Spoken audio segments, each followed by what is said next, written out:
के भयो दाजु बाइकलाई? हजुर स्टार्ट गरिदिउँ त म?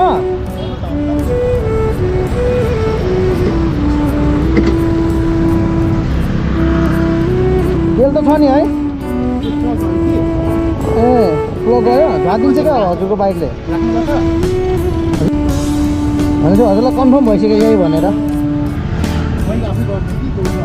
ए सानोतिनो त गर्नुपर्छ हौ, नत्र भने तपाईँको के हुन्छ, दुःख पाउँछ नि, हो कि भन्नु न? सानोतिनोहरू त तपाईँको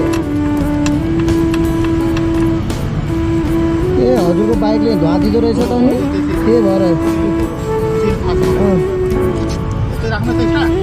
हजुर छ, तर यो तपाईँको पोइन्टिङ सानो हालेर रहेछ नि यिनीहरूले, खास ठुलो हाल्नुपर्ने हो होइन?